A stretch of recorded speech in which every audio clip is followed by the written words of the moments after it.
Segundo, bem-vindo a mais uma linha de história. Na linha de hoje vamos falar sobre as influências iluministas na América. Isso mesmo. Começando aí, no caso, provavelmente na repercussão desse pensamento iluminista, falaremos hoje principalmente da repercussão primeiro nos Estados Unidos. Então, o tema dessa linha é principalmente nos Estados Unidos e, conforme na semana que vem, eu dou procedimento e aumento um pouco, porque eu acredito que já tem conteúdo suficiente para preencher uma aula e não quero que fique cansativo para vocês. Então, sempre penso em dividir em diversas partezinhas o nosso conteúdo, tá bom? Então, falando hoje, então, sobre Estados Unidos.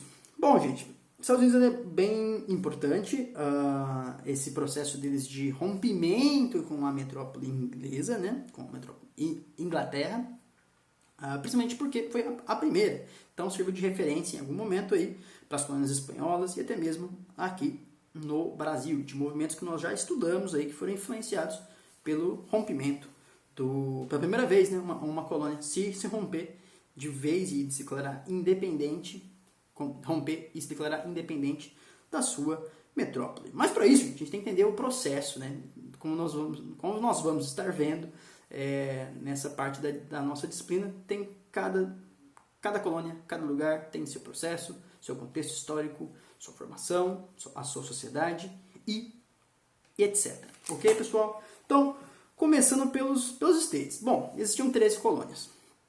13 colônias que, em algum momento, ia ter uma união dessas 13 colônias, com algumas ressalvas, mas já vamos chegar nesse ponto, que ia proporcionar aí o rompimento e se declarar independente. Pessoal, uma coisa que eu vou só tirar da cabeça de vocês, tem muito do mito do Dia de Ação de Graças, né, dos Estados Unidos, que é uma data comemorada até os dias de hoje, que teoricamente vangloria aí a boa relação desses pais fundadores da nação, que seria esses pioneiros que chegaram lá no primeiro navio, o Mayflower, e a boa relação com os indígenas, a amizade com os indígenas.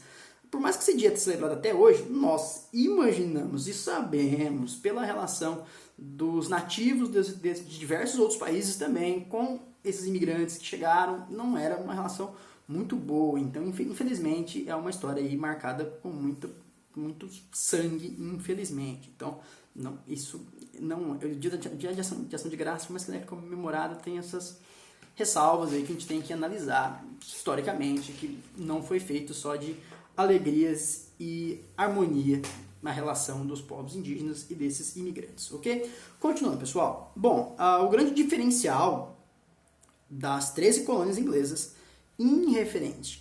referente às colônias ibéricas, né, aqui no grande continente América, se deve justamente porque existia uma iniciativa privada nessa ocupação do território. Então, existia esse ideal privado quando se forma o território, quando se motiva essas imigrações, esse impulso para onde seriam, em algum momento, os Estados Unidos da América, para se formar as 13 colônias, ok? Então, isso já é um diferencial marcante em referência às outras colônias que nós vamos estudar ou já estudamos, ok? Tenham isso em mente. Então, e vai ter outro ponto bem determinante em questão a uma certa autonomia dessas colônias em relação à sua metrópole, tá? Mas já vamos chegar lá. Um ponto que eu acho determinante de marcar também é como que era a educação dessas colônias inglesas. Elas tinham um caráter religioso, porque eles eram religiosos, só que ela não tinha como base, de certa forma, clerical. Não eram os clérigos que ensinavam. Ao contrário dos jesuítas, que em sim tinham uma grande parte de formação, de educação nas outras colônias, como, por exemplo, o Brasil. Então, esse é um outro ponto de diferencial chave. Educação. Gente, educação em todos os aspectos, diversos lugares, é sempre chave. Então, tenham isso em mente. E aqui não foi diferente. Porque, vamos lá, gravem isso na mente de vocês. Tenham em mente que vai chegar um momento dessas colônias que, por exemplo, essa formação, essa educação inicial, até mesmo a uma universidade, em algum momento, vai ter grande influência no desenvolvimento das 13 colônias.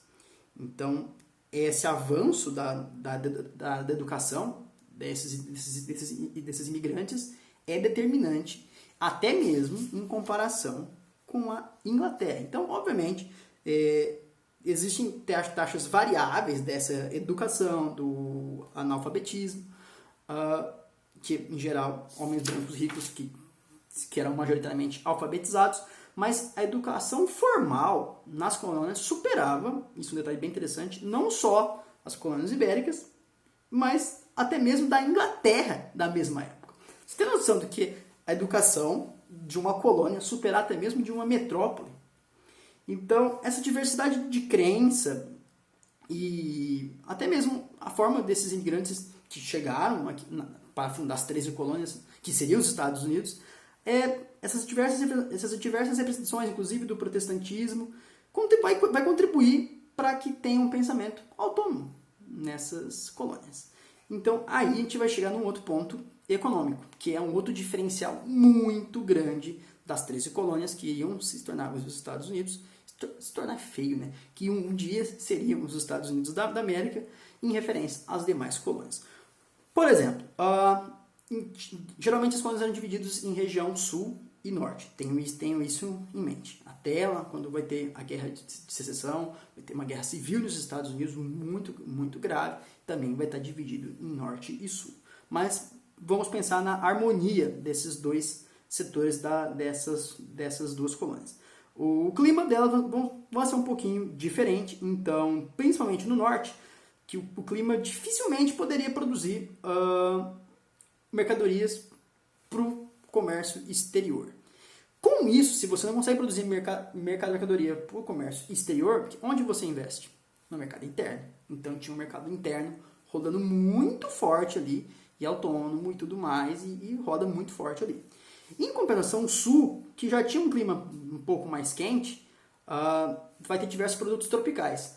Produtos tropicais sempre é de interesse para algum lugar, o que vai fazer que tabaco, o próprio algodão, que eram favorecidos por esse vão ser produzidos para exportação. Então, isso é um detalhe, essa exportação vai ser um detalhe, porque em algum momento a colônia do sul, especialmente, mas de certa forma alinhada a todas as colônias ali, elas vão ter um comércio interno muito forte rolando no norte, e no sul produtos que vão ser exportados. Então, geralmente, lembra do negócio do pacto colonial? Então, pensa que isso aqui vai ser diferente do que acontecia no Brasil. Por mais que a metrópole seria proibida de realizar um comércio com outros países, aqui não vai acontecer isso. Então, nessas 13 colônias, o que no momento vai ser os Estados Unidos, já começa a ter um comércio com demais países. Então, olha esse diferencial que marcante, uma colônia que... São 13 colônias que começam ali se organizar e, de certa forma, ter um comércio próprio, independente da sua metrópole, além de ter numa parte dela em um segmento um desenvolvimento forte do mercado interno. Então, aí são diversos motivos que esse comércio triangular aí vai proporcionar diversos artigos, até desde produção de navios, cana-de-açúcar, e até mesmo escravizados vindos da África. Vão ter diversos pontos que vai girar esse comércio. Mas tem em mente que, principalmente, o sul vai ser responsável por essa parte de exportação, que tem produtos interessantes tropicais para ser comercializado. Então, nesse momento, a Europa vai ser inserida nessas relações comerciais, nessas negociações, e enviava produtos manufaturados para as colônias. Então, isso possibilitou que as colônias do norte, e eventualmente a do sul também, né, tivessem uma autonomia, uma liberdade esquisita para uma colônia nesse momento, apesar de, novamente, ser proibido para a Inglaterra que existisse esse tipo de comércio, e por mais que tinha uma liberdade para se comercializar. Isso é um diferencial, outro diferencial dessas colônias em relação às outras colônias que nós estudamos, como, por exemplo, o Brasil. A gente viu todo o controle que a coroa fazia de tudo que entrava e saía do Brasil, por exemplo, como para a gente ressaltar o diferencial das colônias que nós estamos dizendo. Então, principalmente, tínhamos leis de oferta e procura que regiam aqui e que mandava mesmo era a lei do parlamento, né, lá da Inglaterra. Então já tinha acontecido algumas coisas que amenizaram que possibilitaram essa relação diferencial dos Estados Unidos com o resto da Europa e ter uma parceria aí e uma independência econômica. Tenha em mente que isso é muito importante. Eu vou repetir isso, porque isso é muito importante mesmo. Então,